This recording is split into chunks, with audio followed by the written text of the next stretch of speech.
This is where love is. A home for those who seek the truth and salvation. A worshiping, praying, God-seeking, and soul-winning church. Welcome to LOTN San Roque.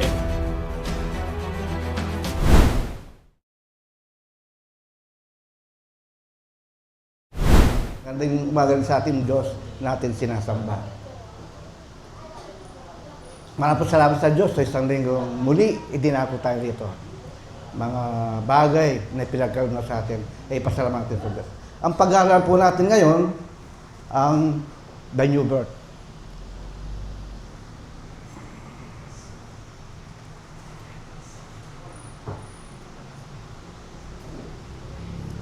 Tayo po tumayo, basahan po natin ng ito po ay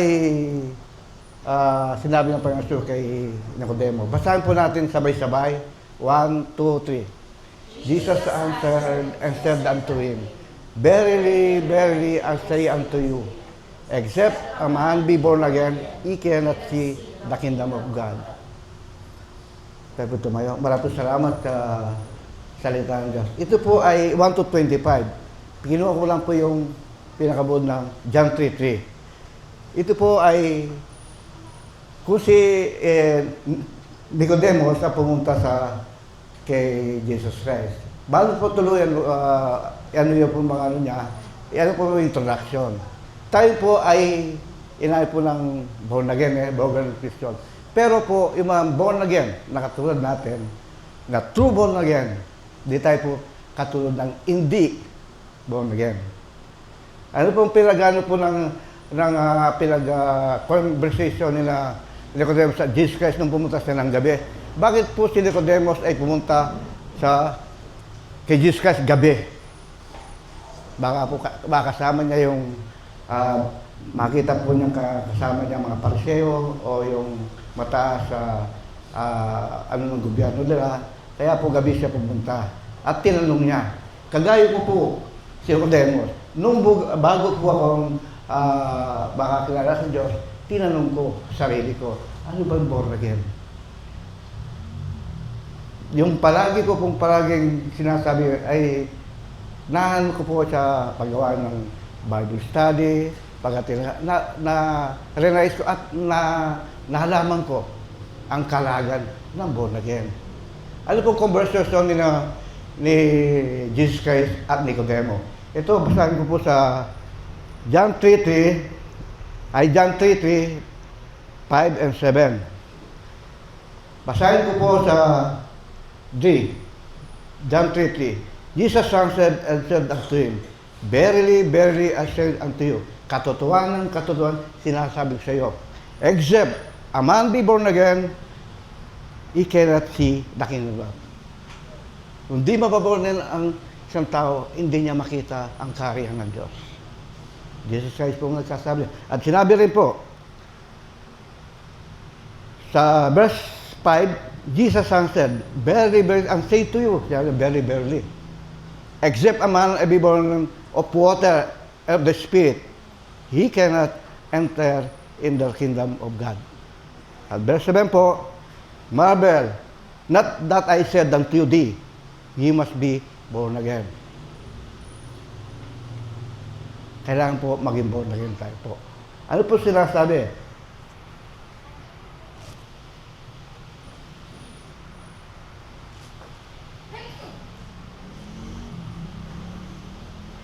Ito pong controlling question natin. How can a man be born again? Paano po ma-born again ang tao? Ito pong pag-aaral natin. Ang question na sasagutin natin. Una-una po, the necessity of the new birth. Ang pangailangan po ng bagong nilalang. Kaya po, verse 2, the same came to Jesus by night and said unto him, Rabbi, we know that thou art a teacher come from God.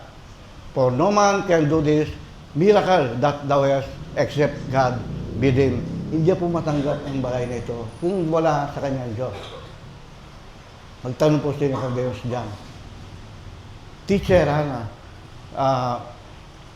paano maging born again tao? Na ang tao po, lingid sa iyo, Nung tayo po ay hindi pa nakakilala ng Diyos, ay hindi po natin alam. Kung sinasabi pa sa atin na ang mga born again ay borbulen. Marami pa akong mga ano doon sa akin nung nasa Saudi Arabia ako na hindi alam yung born again. Kagagayan po na ni Nicodemus, hindi po alam kung ano pong born again. Born again.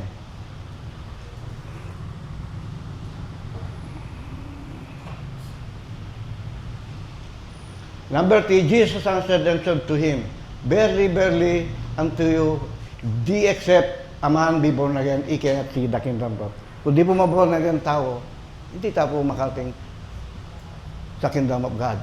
Hindi na po malaman ito. Born again ito. Ano po ang kailangan para makita po natin ang born again? Unless to one is born, he cannot see the kingdom of God. Ang hindi may pinanganak muli ang isang tao, hindi siya makasa sa kingdom of God. At sa verse 1, ay sa verse 3, sumagot si Jesus, sinabi ko sa inyo, maliban ng ipanganak na muli ang isang tao, hindi siya pag-arihan ng Diyos. Maliban po sa ipinanganak ng Diyos, hindi maborn again. He cannot see the kingdom of God kundi tayo po maborn again. Ito po ang requirement po ng Panginoong Hesus bilang anak ng Diyos. At sinabi, what is the kingdom of God? The rule and reign in person of Christ. Siya po ang nag-hari. Siya po ang binigay ang lahat ng pamahala sa ating Panginoon. Kaya po, ano po sa Panginoong Hesus to. Maging, sabi sa Matthew 28:18, lumapit si Jesus at sinabi sa kanila, ibinigay na sa akin ang lahat ng kapangyarihan sa langit at sa lupa. So, ipinagkatiwala na po lahat ng pamahala sa lupa at langit. Kaya po, without Jesus Christ, we cannot inherit the kingdom of God.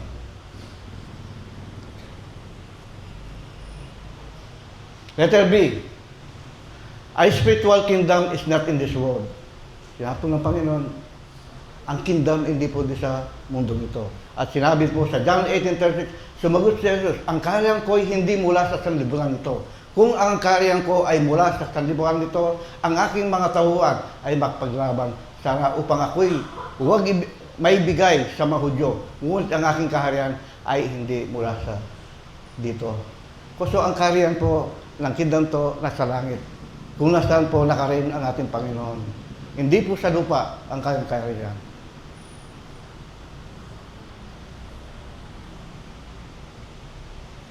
Letter C, a kingdom made of faithful subject.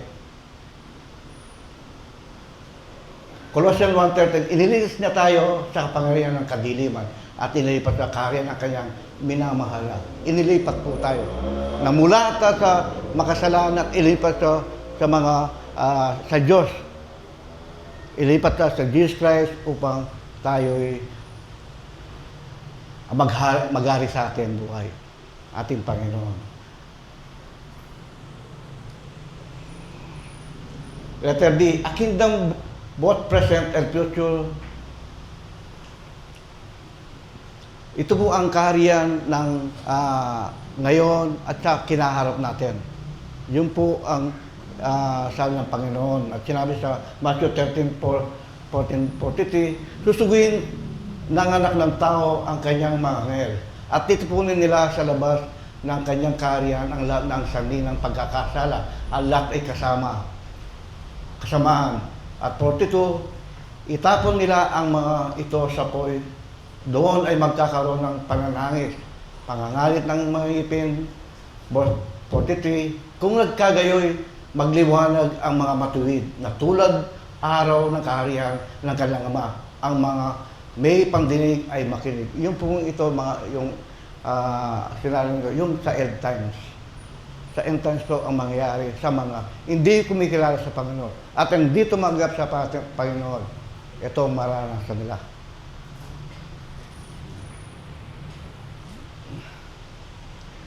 Ngayon po, letter B. Letter A parang, yung letter B po, necessary to be saved. Ang pangailangan po na maligtas. Una po, 1 Corinthians chapter 1 verse 13, iniligtas tayo sa pangyarihan ng kadiliman at inilipat tayo sa kaharian ng kanyang minamahal na anak. So, tayo po ay inilipat sa makasalanan, sa walang kasalanan. Inilipat tayo doon sa buhay na walang hanggan. At sinabi, salvation requires a birth. Tito chapter 3 verse 8, iniligtas niya tayo hindi dahil sa mga gawa ng ginawa sa katuwiran, kundi ayon sa kanyang kahabagan sa pamamagitan ng paghugas ng muling kapanganakan at pagbabago ng pamagitan ng Espiritu Santo. Hindi po tayo niligtas sa ating mga gawa. Ililigtas tayo sa kapangyarihan ng Diyos. Hindi po yung gagawa kang mabuti para maligtas. Hindi po yun. Sa biyaya ng Panginoon, sa grace ng Panginoon, tayo naligtas. Hindi sa mabuti. Kung mabuti lang gawa ating ginagawa, magdodoy na, magbibigay sa mga ibang tao upang maligtas po. Pero hindi po yun. Sa pananampalataya at sa biyaya ng Diyos tayo naligtas. Hindi sa mabuti yung gawa.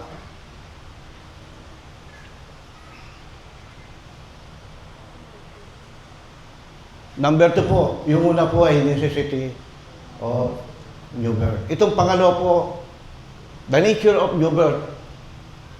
Ano pong kalagayan ng new birth? Basahin po natin sa verse 4, verse 5. Sinabi sa verse 4 ng John 3, Nicodemus said unto me, how can a man be born when he is old? Can he enter the second time into his mother's womb and born?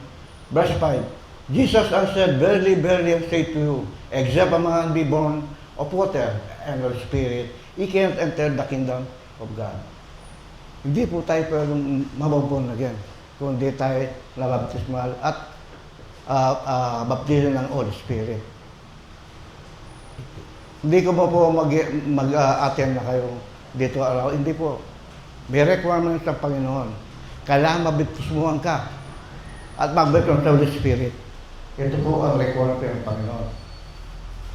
Kaya kung hindi pa nabuo na yan, mababaptize tayo sa ating pastor. Ito po ang requirement bilang tagasunod ng Panginoon Kristo. Number 1, involves both water and the Spirit. Not two birth, one involving two elements, water and Spirit. Lalong beses yun.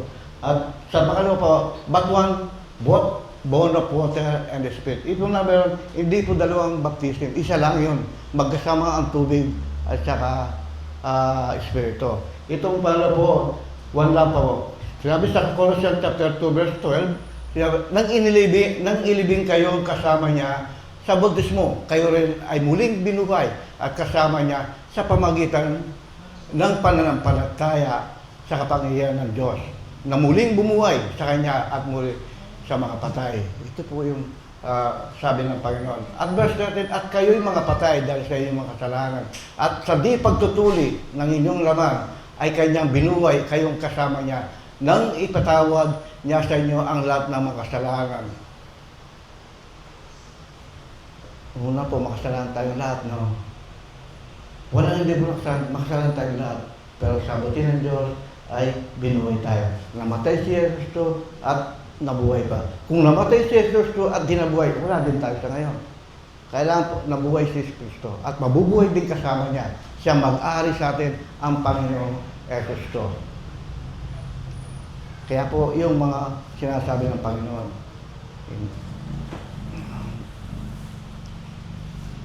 Letter B, involves the Word of God. Kasama po sa bilang bautismo yung Word of God. Sabi rito, one is born again by word. 1 Peter chapter 1 verse 23. Ipinganak kayong muli, hindi ang bining nasisira, kundi ang walang kasiraan sa pamagitan ng buhay na natiling salita ng Diyos. Kaya po nakita sa yung mga salita, sa mga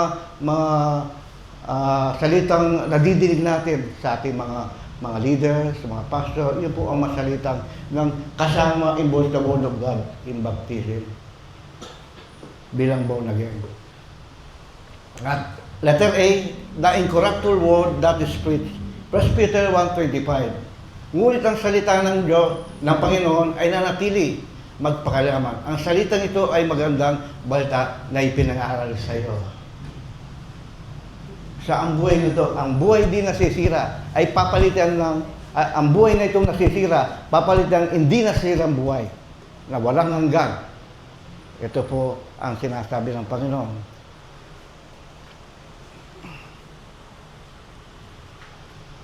Letter B, which included the command to be baptized. Ito po ay inutos ng Diyos na tayo mabaptize.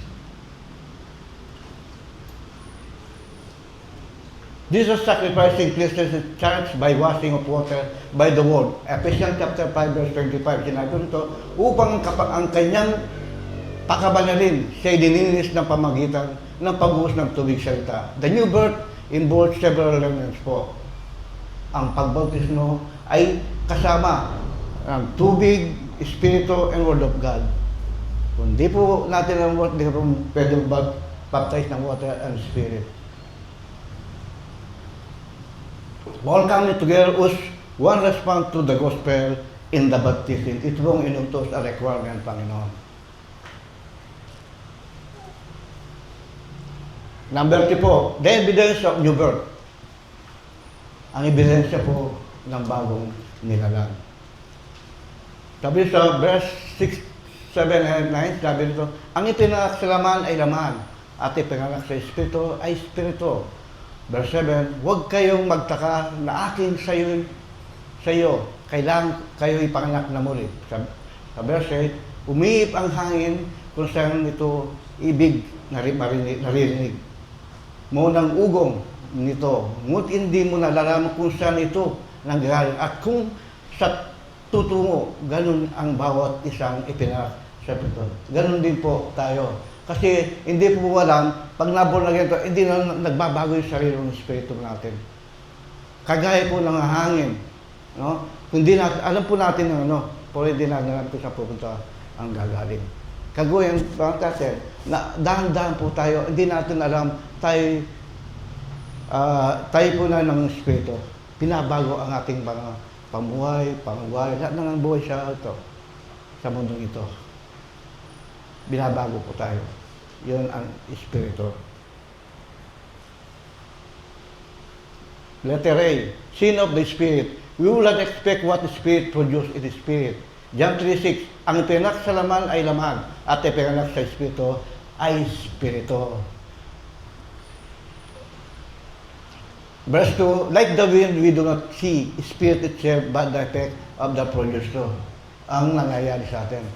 Hindi po natin alam. Pero nagbabago po tayo.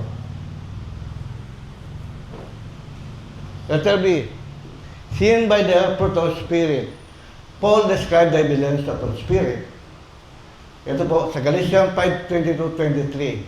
Subalit ang bunga ng Espiritu ay pag-ibig, kagalakan, kapayapaan at pagtatiyaga, kadaang loob, kabutihan, katapatan, kaumuhan at pagpigil sarili. Laban sa mga ito ay walang kautusan. Ito po, pag tinanggap natin yung Holy Spirit, makikita po natin ito mga ito. Tambungan ng Espiritu. Kailangan po makita natin sa atin ito. Itong mga bunga ng Espiritu. Kung di po natin tinanggap si Kristo, pag tinanggap po natin ang Panginoon Kristo, ay pagkakalob tayo ng Holy Spirit.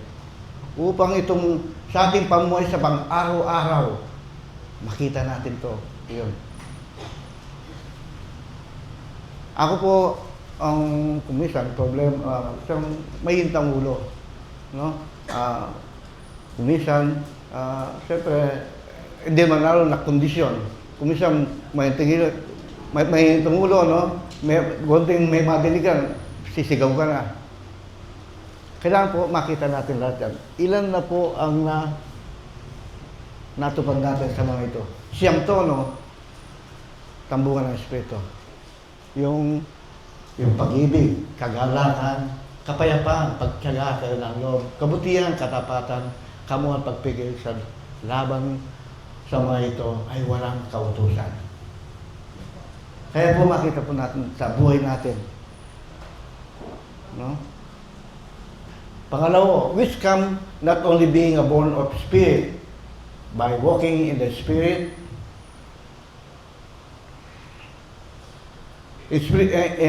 Galatians 5:25, kung tayo'y nabubuhay sa pamagitan ng spirit, lumakad din tayo sa patnubay ng Espiritu.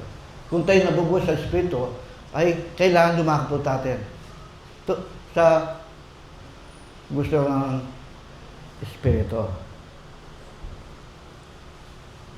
Hindi po basta sinabi sa atin, pinganak mo, hindi, kailangan po may mga requirement natin gagampanan. May utos ang Diyos. Di ba? May utos ang Diyos. Pinanganak tayo sa Espiritu, ay lumakad tayo sa Espiritu.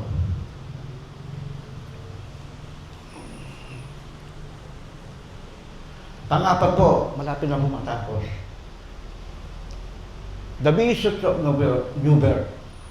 Ano pong basis ng New Birth? Ito po ay kung paano itinas ni Moises sa langit. Moises, kailangan din naman itaas ang anak ng tao upang ang sino man sumampalataya sa kanya ay magkaroon ng buhay na walang hanggan. Verse 16, sapagkat gayon na lamang ang pag-ibig ng Diyos sa isang libutan na ibinigay ng kanyang tanging anak upang ang sino man sa kanya ay sumampalataya at huwag mapahamak, kundi magkaroon ng buhay na walang hanggan. Verse 17, sapagkat hindi sinugo ng Diyos ang anak sa sanlibutan upang atulan ang sanlibutan, kundi upang sanlibutan ay makaligtas sa pamamagitan niya. Ang sumampalataya sa kanya ay natulan na. Ngunit ang hindi sumampalataya sa kanya ay natulan na, sapagkat hindi siya sumampalataya sa pangalan ng Panginoong Jesus Christ. Una na po, yung sacrifice of Jesus. Jesus compares his eventual crucifixion to Moses, lifting serpent. Kung sa po tinaas ni Moises sa ilang ang serpent ng ahas, nag-iwasan ito. Kasi po nung panahon ni Moises, ang pinurasahan ng Diyos ang Israel. At dumating po ang maraming ahas. At matuka niya, namamatay. Pag nanalangin si Moises, sabi niya ng Diyos, gumawa ka ng gintong ahas. Sabi mo sa kanila, pag nakagat ka ng ahas, tumingin lang doon sa serpent na yun. At mahalo sila. At maliligtas sila. Hindi sila mamamatay. Tumingin lang sila doon sa serpent na yun. Ganon din po ang ating Pangresto. Yung Panginoon Kristo, tayo, ililigtas niya tayo. Ibigay niya ang buhay niya, ang kanyang buhay para sa atin. Kaya po, ang Panginoon ay mahal tayo. Pangalawa po, so people will be saved for perishing by believing in Jesus. John 3:15. Upang ang sino man sumampalataya sa Kanya, magkaroon ng buhay na walang hanggan.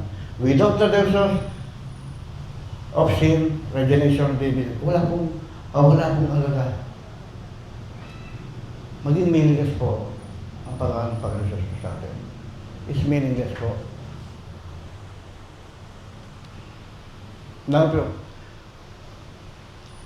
Sabi po rito, sa verse 16, God so loved the world, He gave His only begotten Son, that those that whoever believe it in Him shall not perish, but another. Ito pong pagmamahal ng Diyos. Pagmamahal po ng Diyos itong verse. Ito pong kabuuan ng Bible.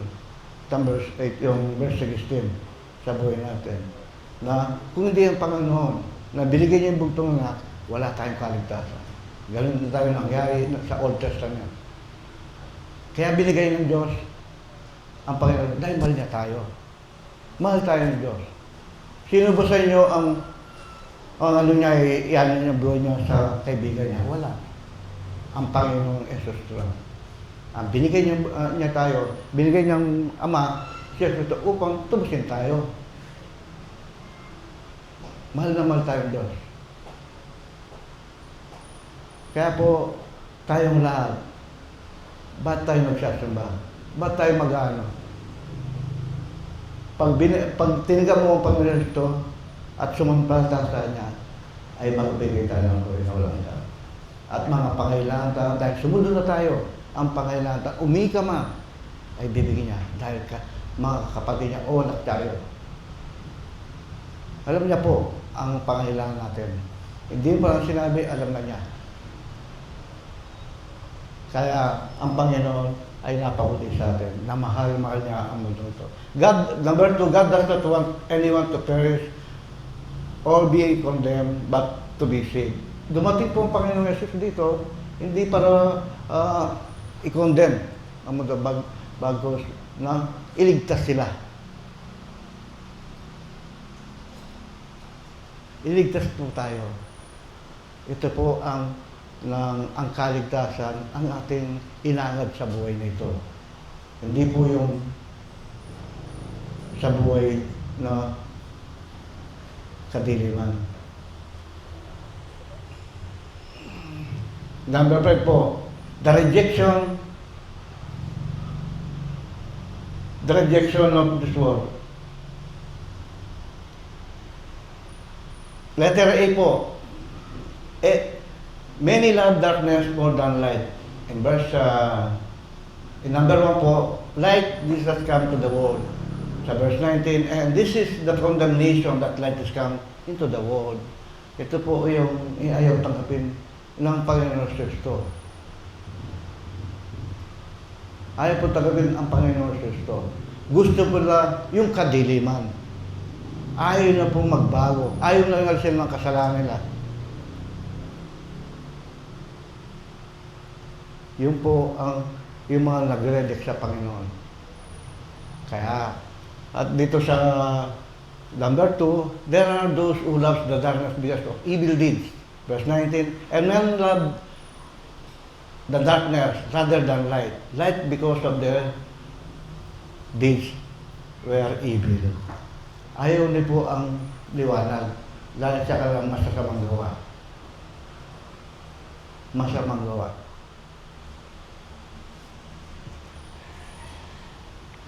Their love for things of the world caused them to reject the light of Jesus.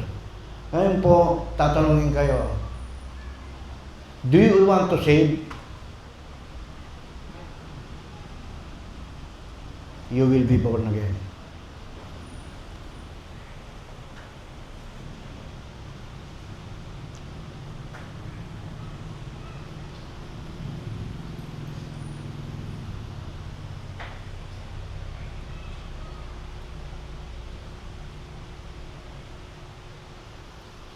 Many do not want to be exposed by the light. They know that coming of Jesus will expose them, evil doings. John 3:20, sapagkat ang bawat isa na gumagawa ng masama at napupot sa ilaw ay hindi lumapit sa ilaw upang ang kanyang mga gawa ay huwag malantad. But those willing to obey the truth do not fear the light. John 3:21, subalit ang gumagawa ng katotohanan at lumalapit sa ilaw upang malinaw na mahayag ang kanyang gawa na ayon sa Diyos.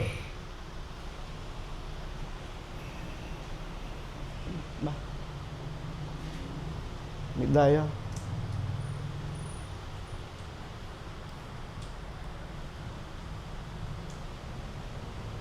Talunin din.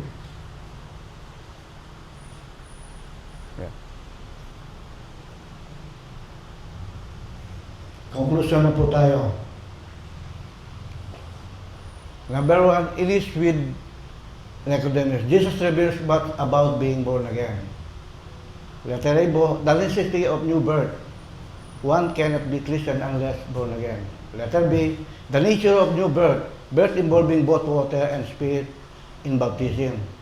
Letter C, the evidence of the new birth evidence, observable by proof of the Spirit. And letter D, the basis of new birth. Christ sacrificed God's love, man's faith. Letter A, rejection of the new birth. Why many refuse to submit it? Information po. Number 2 po, what about you? Have you been born again? Born of water and spirit, washing of generation, renewing of the Holy Spirit. Letter B, born through the Lord by responding to the gospel message. Letter C, responding to God's love and Christ's sacrifice by exposing youth, faith, and baptism. Remember the word of Jesus Christ. Sabi po rito, he who believes and is baptized will be saved. He who does not believe will be condemned.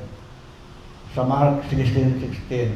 Dito po sa Mark 3:7, do not marvel that I said to you, you must be born again. Huwag po kayong magtaka sa sinabi niya.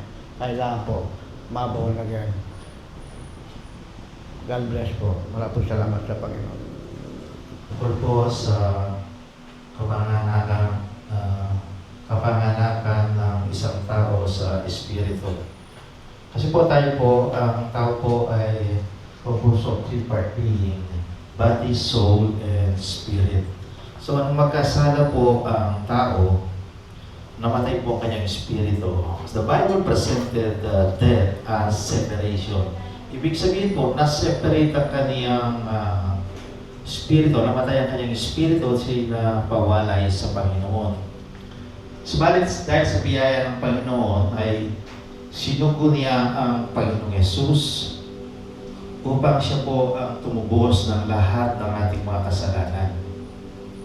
At sino mang tumanggap at nanalig sa Panginoong Yesus ay nagkakaroon ng panibagong kapanganakan o yung born again experience. Siya ang kanyang espiritu ay muling naipapanganak at siya po ay nagkakaroon ngayon ng ugnayan sa Panginoon.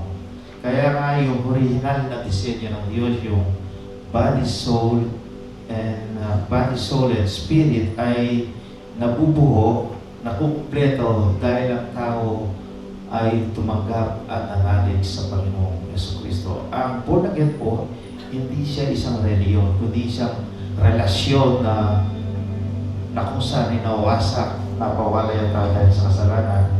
Subalit dahil sa biyaya ng Panginoon, sabi na sa John 3:7, you must be born again. Ang salitang you must be born again, ito po ay isang utos na kung saan lahat ng tao ay ino-offer ng Diyos at sinasabi na kailangan may panganak na muli.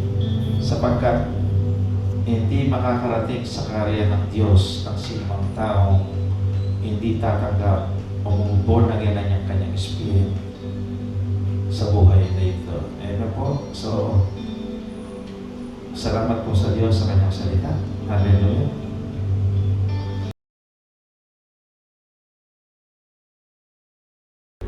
This is where love is. A home for those who seek the truth and salvation. A worshiping, praying, God-seeking, and soul-winning church. Welcome to LOTN San Roque.